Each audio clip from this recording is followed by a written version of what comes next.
in a fresh set of principles. The 12 points of AA tradition, those principles that we AAs trust, with God's help, will contain us in unity for so long as He may need us. We began to develop many principles which were entirely contrary to custom in the modern world.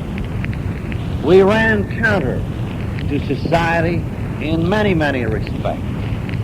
Many of our traditions are almost paradoxical. Of course, the very first one is just plain horse sense. In effect, our common welfare should come first, for personal recovery depends upon unity. We knew that we had to hang together or hang separate. Then the next one has to do with the idea of a group conscience. And looking back a few years, I couldn't imagine such a thing as a group conscience. I thought I was the conscience for this group. How well I can remember the first time the group conscience spoke to me and began to teach me. Things had been going pretty rough. We were awful broke over at Clinton Street. It was about the third year of AA. One day, old Charlie Town, up there at the hospital, called me in his office and he said, "Bill, you're helping sober up all these drunks. They're getting good jobs. They're getting on, but you and Lois are broke. Why don't you come in here? Let me give you an office. Let me put you on my staff as a lay therapist." This thing actually began here in Town's hospital. You had this funny experience of yours. I think this society will someday fill Madison Square Garden. And Bill, I'll go further. I'll give you a third interest in the place. Oh, that sounded awful good to Lois and me. Better to me than it did to her. I told her that night when, after a hard day's work, she was cooking supper for the drunks at Clinton Street. The house was full of them, you remember. It sounded awful good. And I stilled the last of my fears by saying to myself, well, even the Bible says that the laborer is worthy of his hire. Then comes a little meeting down in that front parlor over at Clinton Street. I tell the meeting of this new opportunity. Finally, someone begins to speak. I now realize that he spoke for the group conscience. And he said, "But Bill, that will be the beginning of a professional class. That will tie us up to a particular institution. Bill, you can't do this thing to us. You say it's ethical? Of course it's ethical. Perfectly ethical for you to be a lay therapist. But Bill, you can't do this thing to us. It isn't good enough. Aren't you the fellow who has often told us that sometimes the good is the enemy of the best?" So spoke the group conscience to me, saying, "Bill, it isn't good enough. You can't do this to us." And thank God, I listened and I obeyed. Since that time, I have been a pupil of AA and not its teacher. Then we came to have very queer ideas about membership in AA. At the beginning, scared to death, we made all sorts of membership rules excluding undesirables. We couldn't have we were scared. We were afraid of these people. They might tear us apart. We had so many membership rules at one time that when all listed on one piece of paper would have kept us all out if they'd been in effect at once. I remember one case in particular. At Clinton Street, a fellow sober 6 months, allowed to speak in a meeting for the first time, got up and said, "This is all wonderful, all except this God business. And as for this God business, to hell with it, we don't need it." And we deacons took him in a corner and said, "Look, Jimmy, you can't talk that way around here." He said, "Is that so? Is that so? I don't have to belong to God, believe in God to belong to this." Right in the front of that book you're putting together, it says the only requirement is an honest desire to stop drinking. I have got that honest desire. I have stopped. I got the family together. I got a job. I'm working with drunks. So am I a member or am I not? Well, he had the deacons where their hair was short. So we grudgingly admitted that he was a member. But we waited in high hope that he would soon get drunk.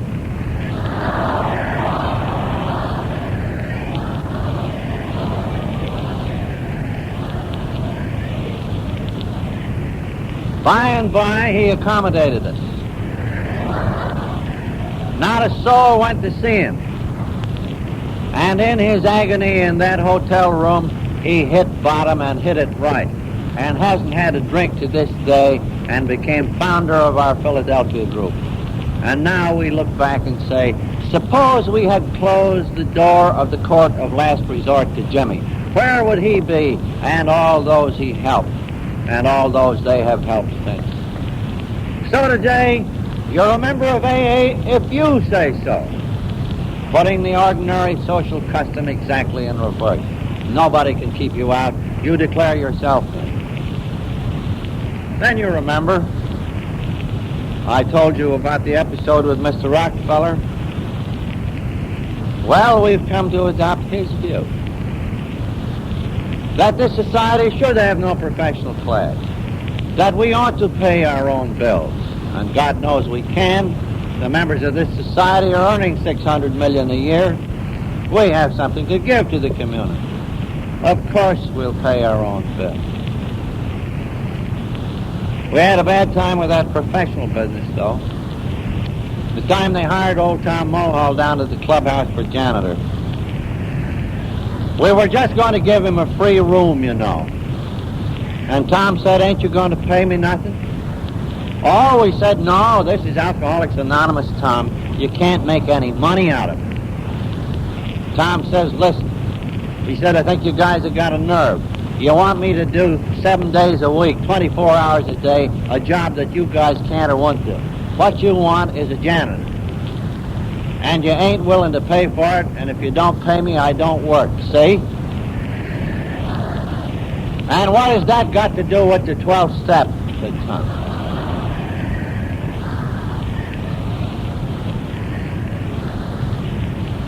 So, very painfully, we discovered that we could hire a caretaker, we could hire a secretary, we could even hire an author like me.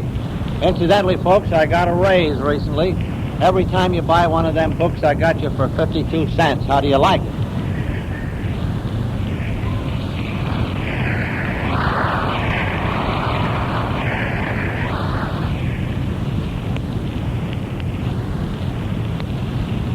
Well, then came other problems. When that foundation was set up, it took in a terrific territory. We could research, we could educate, we could do anything but lobby for prohibition. But in late years, we see that AA should stick to its single purpose, that of carrying the message face to face to that other alcohol. The purpose for which we are so well suited. The thing nobody else can do. That thing we should do and do supremely well, instead of many things better.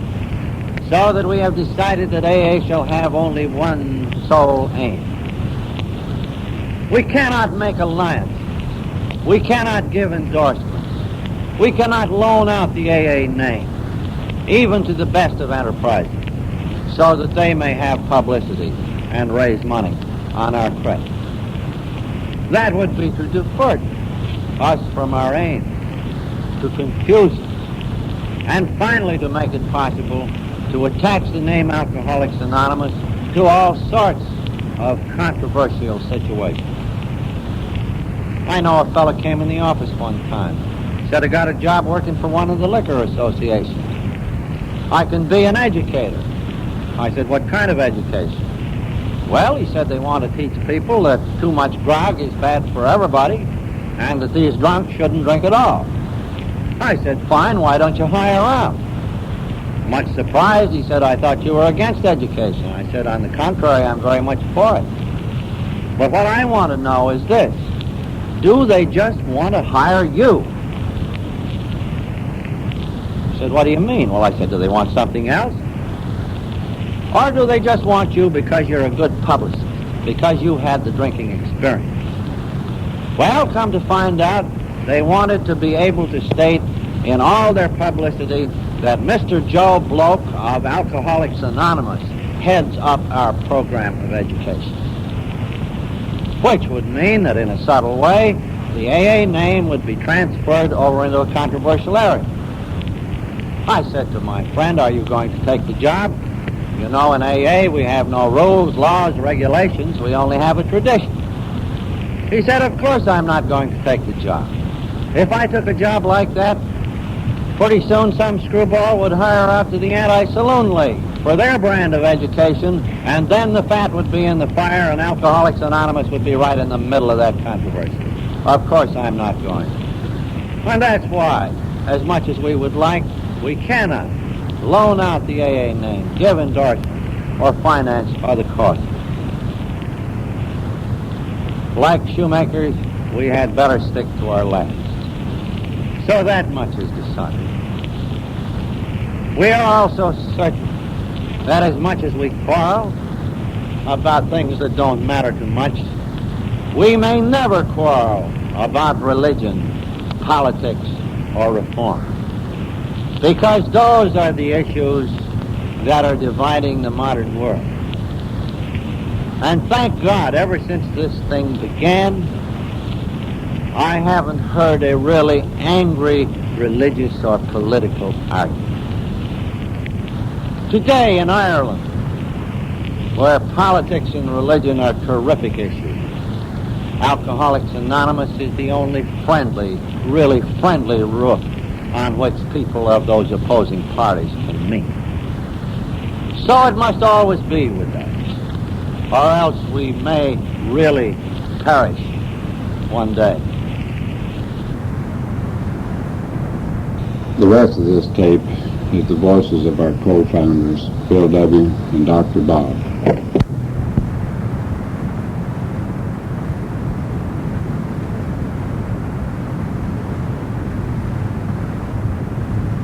The co-founders of our fellowship are known to most of us simply as Bill and Bob, two anonymous alcoholics who, during their time with us, brought the gift of sobriety to millions of men and women. Bill was born in 1895 and passed away in 1971. Listen to him now as he reads, in a recording made in 1963, the opening words of the 5th chapter of Alcoholics Anonymous, affectionately known as the Big Book within the AA Fellowship. Rarely have we seen a person fail who has thoroughly followed our path. Those who do not recover are people who cannot or will not completely give themselves to this simple program. Usually men and women who are constitutionally incapable of being honest with themselves. There are such unfortunates. They are not at fault. They seem to have been born that way. They are naturally incapable of grasping and developing a manner of living which demands rigorous honesty. Their chances are less than average. There are those, too, who suffer from grave emotional and mental disorders, but many of them do recover if they have the capacity to be honest. Our stories disclose, in a general way, what we used to be like, what happened, and what we are like now. If you have decided you want what we have and are willing to go to any length to get it, then you are ready to take certain steps. At some of these we balked. We thought we could find an easier, softer way, but we could not. With all the earnestness at our command, we beg of you to be fearless and thorough from the very start. Some of us have tried to hold on to our old ideas, and the result was nil until we let go absolutely. Remember that we deal with alcohol, cunning, baffling, powerful. Without help, it is too much for us. But there is one who has all power. That one is God. May you find him now. Health measures availed us nothing. We stood at the turning point. We asked his protection and care with complete abandon.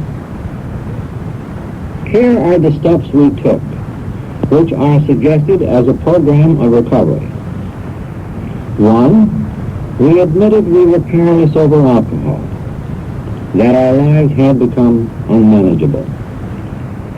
2, came to believe that a power greater than ourselves could restore us to sanity.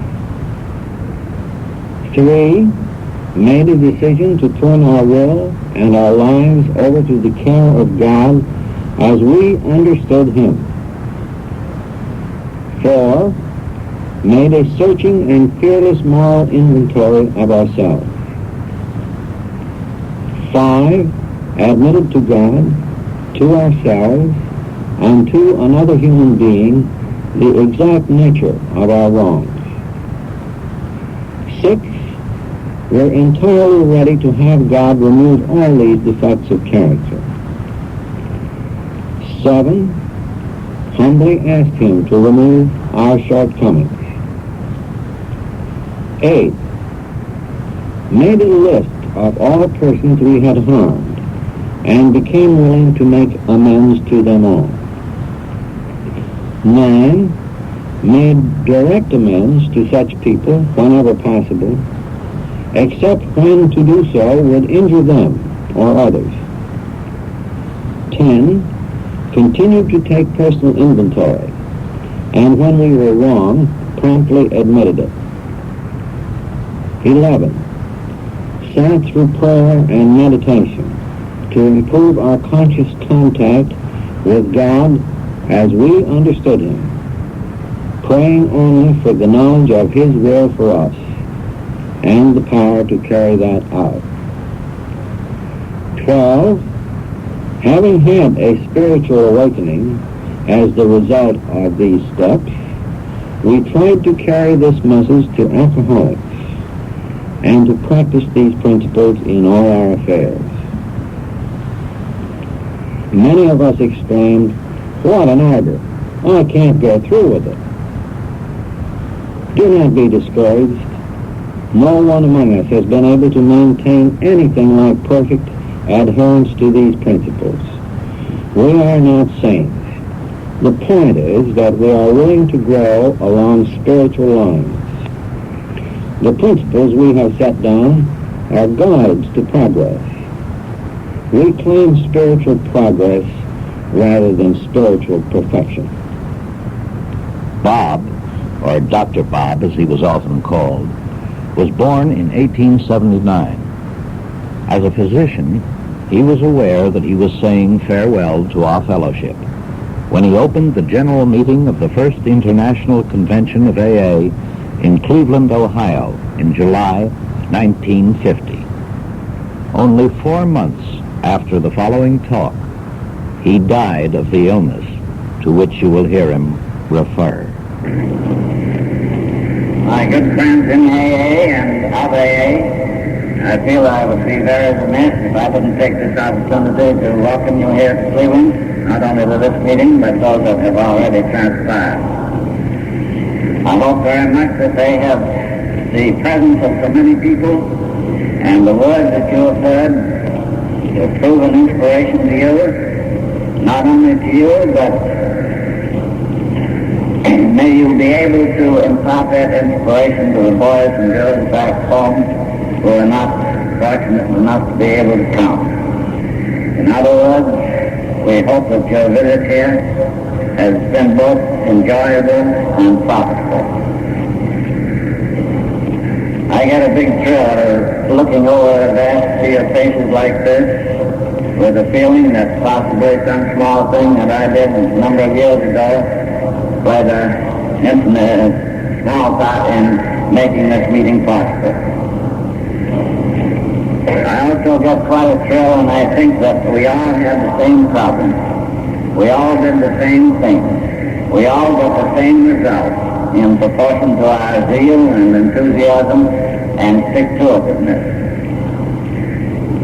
If you will pardon the injection of a personal note at this time, let me say that I've been in bed for 5 of the last 7 months.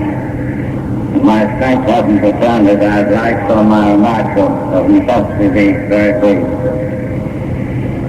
But there are 2 or 3 things that flashed into my mind on which it would be fitting to lay a little emphasis.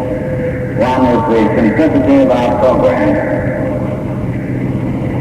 Let's not louse it all up with Freudian complexes and things that are interesting to the scientific mind but have very little to do with our actual AA work. Our 12 steps, when simmered down to the last, resolve themselves into the words love and service. We understand what love is, and we understand what service is. So let's bear those 2 things in mind. Let us also remember to guard that erring member of the tongue. And if we must use it, let's use it with kindness and consideration and tolerance. And one more thing, none of us would be here today if somebody hadn't taken time to explain things to us, to give us a little pat on the back, to take us to a meeting or to have done numerous little kind and thoughtful acts in our behalf. So let us never get the degree of smart complacency so that we're not going to extend or attempt to that help that has been so beneficial to us to our less fortunate brothers. Thank you very much. As Alcoholics Anonymous grew, its founders knew that the fellowship would be sustained largely by traditions that had developed over the years. Here is Bill, back in 1951, discussing some of them with characteristic good humor and wisdom, particularly the anonymous part of Alcoholics Anonymous. Like shoemakers, we had better stick to our lads. So that much is decided.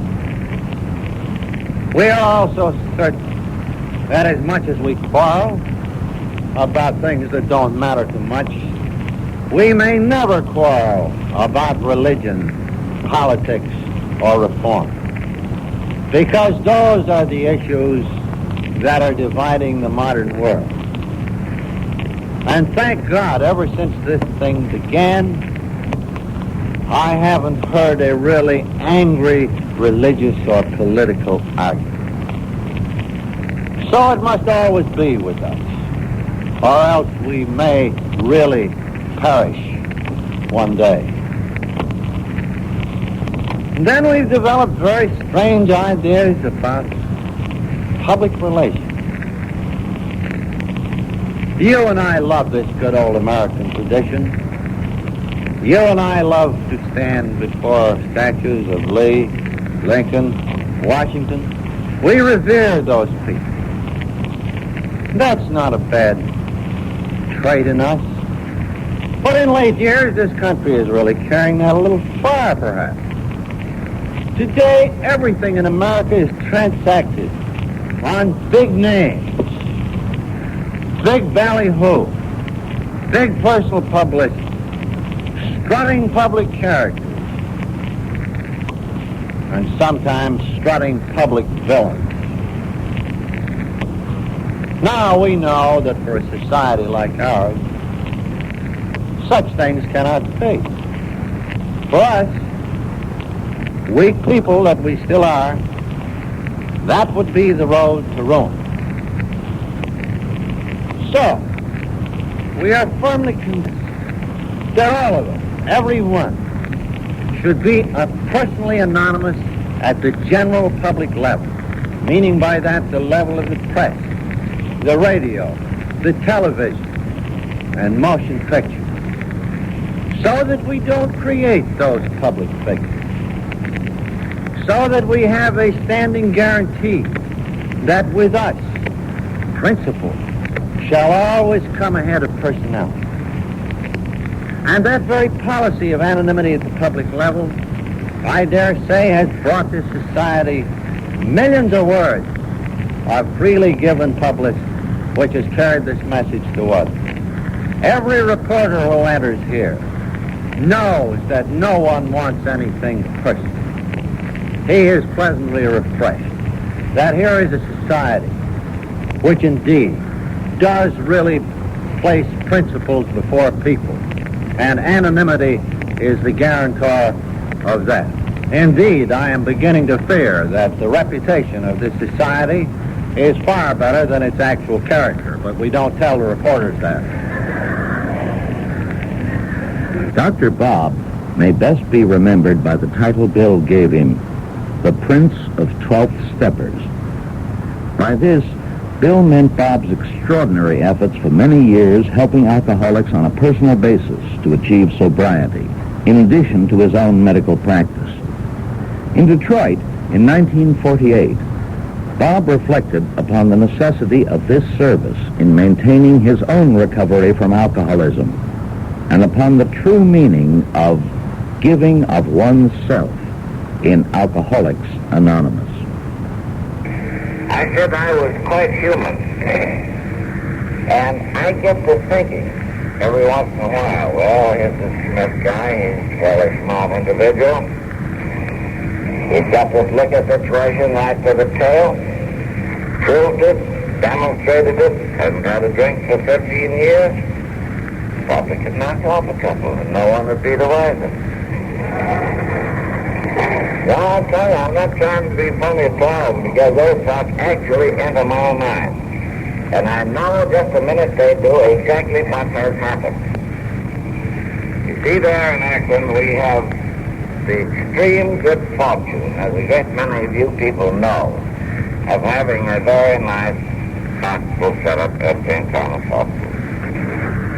There's a ward that theoretically accommodates 7, but statistically data sees that it's stretched a little bit, and she usually has about 2 or 3 more packed around somewhere. And I almost invariably, I find that I haven't been paying quite so much attention to the boys in the ward as I should. Just as sure as that idea that I could probably polish off a couple enters my mind, I think, how about the boys in the ward? You've been giving them the semi-brush off here for a few days. You better get back on the job, big boy, before you get into trouble. And I pat her right back and am much more attentive than I had been in the days preceding the time that I got this funny idea. But I get it, and I get it every once in a while, and I'll probably continue to get it as long or whenever I get careless about that one thing. You know, back in those early days about which I spoke, before we had the 12 steps, we did have some other things besides the actual the biblical boys. I was getting to thinking more of Smith than I was the ward. Otherwise, I wouldn't have neglected him. And I wasn't being especially loving when these fellows had come there, indicating their desire for help, and I was just a little too busy to give them any, or at least very much, of my time. Don't want to be bothered with the bit. 10 cents to get rid of him, well, that's easy. You could even stand 2 bits.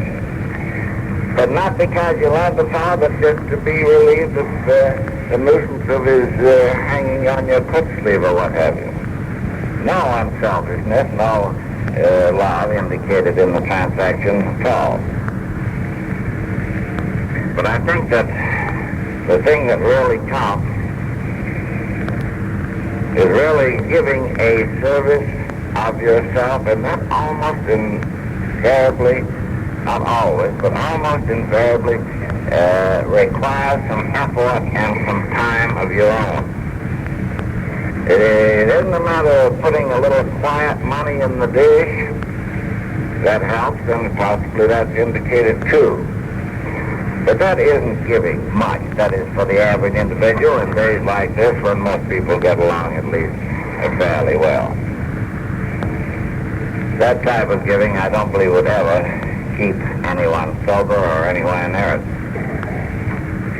But giving of his own effort and strength and time is quite a different matter. And I think that's what Bill learned in New York that I didn't get in Akron.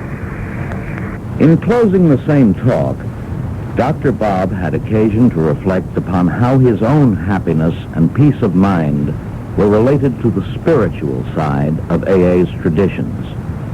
Then he turned to the future of the fellowship from his own perspective at the time.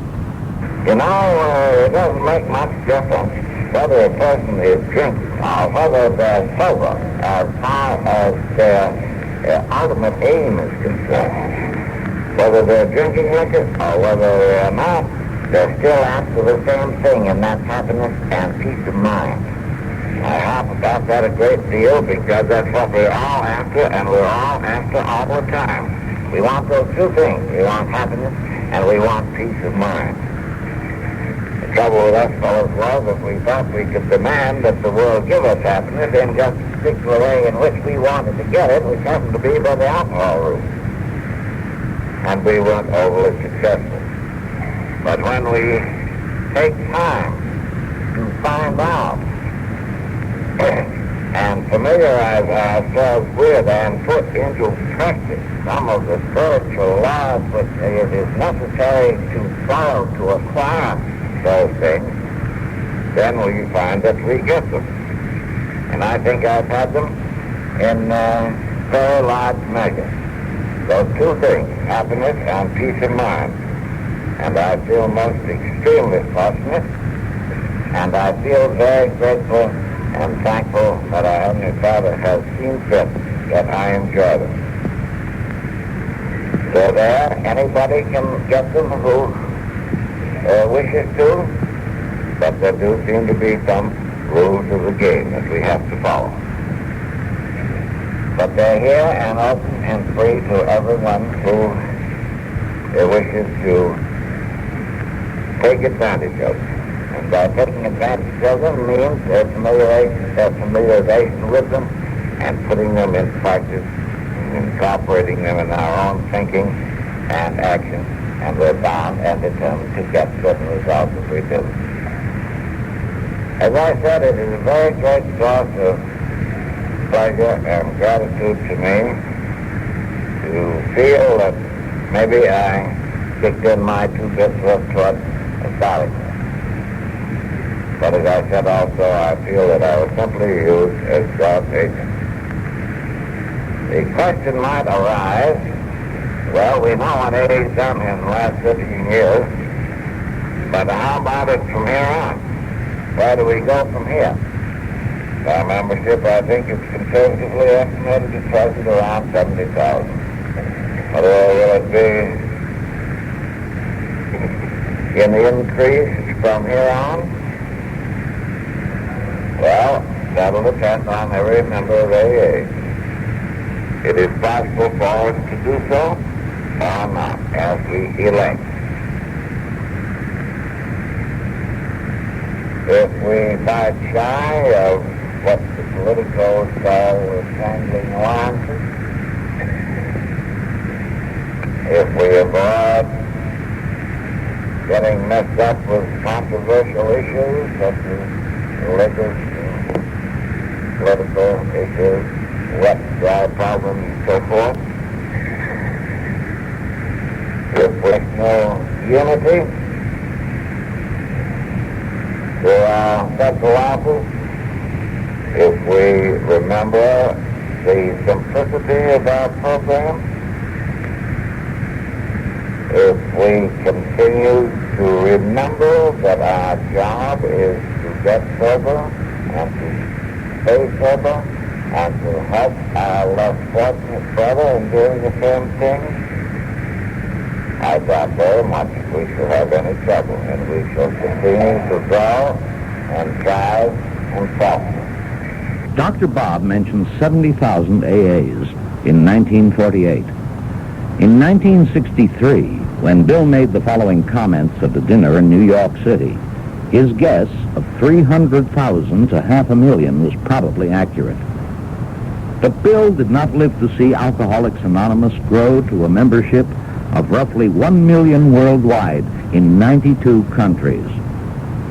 The words you will now hear center upon Bill's deep concerns regarding the heritage that all AAs share and his confidence that it will be maintained in the years to come.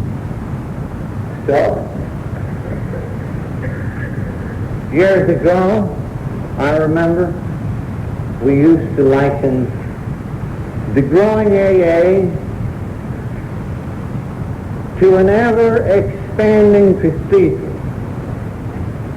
which might one day assume an almost infinite dimension. And as we look at this symbol today, we see on the great floor of that cathedral 300,000 of us odd, maybe 500,000, standing securely, united by the love of each other and the love of God. We who are a little older than most of you here in AA saw the side walls go up and saw them buttressed with the 12 traditions. We saw the spire of service mount higher and higher, so that today it can be seen in 60 countries, ever beckoning to suffer no more. Now this edifice is our inheritance.